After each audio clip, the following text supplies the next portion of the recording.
இன்னைக்கு காலையிலேயே நம்ம வீட்டில் நாட்டுக்கோழி ஸ்பெஷல் தான். ஒன் சைடு அத்தா, ஒன் சைடு செல்வா அப்படின்னு மாற்றி மாற்றி சமைச்சிட்டு இருந்தாங்க. அந்த டைம்ல இன்னைக்கு கொஞ்சம் வெளில போகிறோமா, நம்ம அப்படியே ஃப்ரெஷ் ஆயாச்சு. நாட்டுக்கோழி சூப் வந்து அத்தை தான் செஞ்சாங்க. இன்னைக்கு வந்து அந்த நாட்டு சேவல் கிரேவி வந்து செல்வா செஞ்சா. ரெண்டுலேயே செல்வா வச்சதான் செம்ம டேஸ்ட்டாக இருந்தது. நல்லா சாப்பிட்டாச்சு. நாளைக்கு தோசைக்கு அப்படியே அரிசி உளுந்து எல்லாமே ஊற போட்டுட்டு இன்னைக்கு வந்து அப்பத்தாவை தான் பார்க்க போகிறேன். எங்கள் அத்தையோட அம்மாவை ரொம்ப ஆர்வமாக எங்கள் அத்தை தான் ஃபஸ்ட்டாக குளிச்சுட்டு இன்னைக்கு கிளம்புனாங்க. வேமா கிளம்புங்க, எங்கள் அம்மாவை பார்க்கணும் அப்படின்னு அவங்களுக்கு வேண்டிய பழங்கள், காய்கறி, மிளகா, மல்லி, அரிசின்னு என்னென்னமோ எடுத்து பேக் பண்ணி வச்சுருந்தாங்க.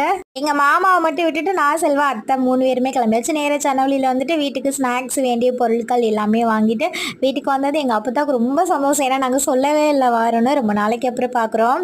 வீட்டில் இருந்து வரும்போதே அப்பத்தாக்கு குழம்பு எடுத்துகிட்டே தான் வந்தோம். வந்ததுமே சாப்பாடு போட்டு கொடுத்துட்டு அத்தை கொண்டு வந்த பொருளெல்லாம் எல்லாமே எடுத்து வச்சுட்டு இருந்தாங்க. நானும் செல்வாவும் கொஞ்ச நேரம் உட்காந்து பேசிட்டு பக்கத்துலேயே தான் நம்ம வீடு. நம்ம போய் அம்மாவை பார்க்கணும்ல, அதெல்லாம் அம்மா வீட்டுக்கு கிளம்பியாச்சு. இன்னைக்கு நம்ம ஃபேமிலியில் பாலா, மாரிஷ் அவங்களுக்கு இனிய திருமண நாள் நல்வாழ்த்துக்கள்.